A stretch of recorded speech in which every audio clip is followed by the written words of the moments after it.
আপনাকে কথা দিছি। আর হেমন্ত হোক বা মোদী সাহেব হোক, তার বাপের দেশ না এটা। একটা মানুষ যাতে উচ্ছেদ করে দেখে, একটা মানুষ জন্য হাত তুলে দেখে মোদীর কত ক্ষমতা আছে, হেমন্তর কত ক্ষমতা আছে, এবার দেখে নেব কত বুকের পাটা দেখা যাবো। ভয় করেন, আমি রাজনীতি করি না, আই ডোন্ট কেয়ার।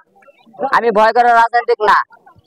গতিকে আমি এই যে গুয়াহাটি যাওয়া মানুষগুলো যে গেতাইছেন, নিবনুয়া গরিব শ্রেণীর যে লোকগুলো আছেন, গুয়াহাটি যাওয়া বন্ধ করে দেবো। আমি এই জায়গাতে কর্মসংস্থানের ব্যবস্থা করে দেবো, দুপুরে মেস ফ্যাক্টরি করে দিব, রাস্তাঘাট আমি কলেজ করে দিব।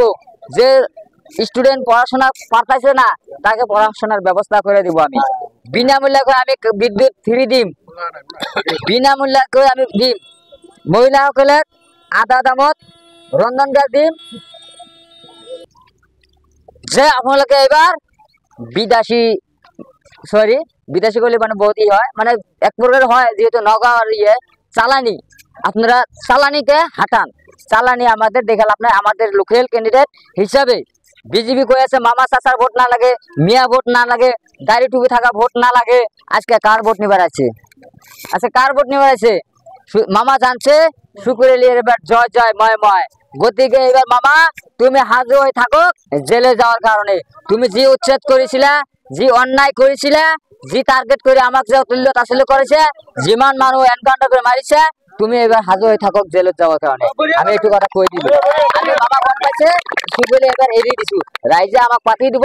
গতিকে যদি হামকত হবো পারে, হেমন্তের কিমান ক্ষমতা আছে আমি দেখে নেব। এইটুকু আমি বললাম।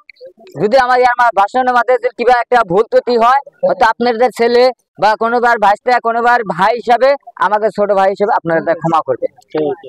প্রচার করবে লাগবো, যেহেতু মই একজন ক্যান্ডিডেট হয়, মই তো প্রচার করবে লাগবো, মই তো আইব লাগবো। মই লোকাল প্রার্থী হয়, তেওঁলোকে আইছে চালানি মিলাকৰ কাম নাই। মিয়া চাচার ভোট তো বিজেপির না লাগে।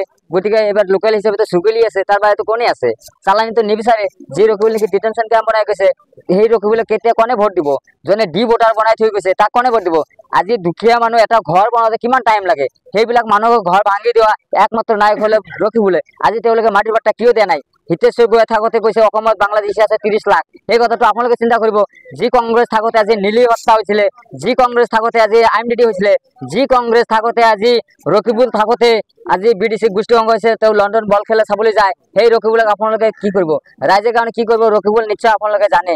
আৰু ইউটিউব কি কৰি আছে না কৰিছে, এইটো কাৰণ দ্বিতীয়কৈ ক'ব নালাগে, কাৰণ আপোনালোকে সকলোৱে বুজি পাইছে। কিন্তু রকিবুল যে তাতকৈ যে ভয়ংকৰ, এই কথাটো ৰাইজে গম নাপায়। যে এইবাৰ আমি মানিছো, মই নেখেলিলে হয়, যদি লোকেল প্রার্থী দিলে হয় কংগ্রেসের, মই মানি ললো হয়। কিন্তু কিয় হাইরিং কৰিলে কংগ্ৰেছৰ পৰা? বুকের পাঠা নাই নেকি? ইমান ঘাম কৰিছে যদি। আমার লগত তো এতিয়া কংগ্ৰেছৰ বদলে চালানিৰ লগতে হ'ব পাৰে, তাৰ লগত তো আৰু নাই। কাৰণ চালানি এতৰক এটা হ'ব, মানে রকিবুলের কথা কৈ আছে। কিন্তু আপোনালোকে বিশ্বাস কৰিব যে এটা চালানি খেদুৱালে আর একটা চালানিকৈ ভয়ঙ্কর হ'ব। গতিকে চালানি খেদুৱালে দুটাই খেদাব লাগবে, কারণ এটা চালানি আহাতে কত কিছু ক্ষতি হয়েছে বা কত কিছু আমি নির্যাতন হয়েছি নিশ্চয় আপনারা জানেন। গতিকে চালানি দুটাই আউট করা লাগবে, নহলে কিন্তু এক চালানি যাব আর এক চালানি আর এক ধরনের। আমি 3 পৰা 4 লাখ ভোটত উনিয়ার হম। সংবিধানত উল্লেখ আছে নিজৰ নিজৰ ভাষাটো ক'বলৈ, সংবিধানত আছে, এটো রাইট। এটো জনে যদি না পারে নিজৰ ভাষাটো ক'ব পারে, কিন্তু আমি পারো। এতিয়া হিন্দি আমার যেটো আমার রাষ্ট্রভাষা, এইটোই আমি কম। কক আপোনালোকে কিবা আছে যদি প্রশ্ন করক, আমি উত্তর দিব পারো না, এইটো কক। আমার দক্ষিণ সমাজ সমষ্টির কারণে আপনি কি কি উন্নয়নমূলক কাম করেন? এইটো আমি কই দিলো, যে বিনামূল্যে আমি বিদ্যুৎ দিই। আর আমি যেটা নদী ভাঙ্গা প্রোডাকশন যেটা দেওয়া লাগে, সেটা আমি করে দিব।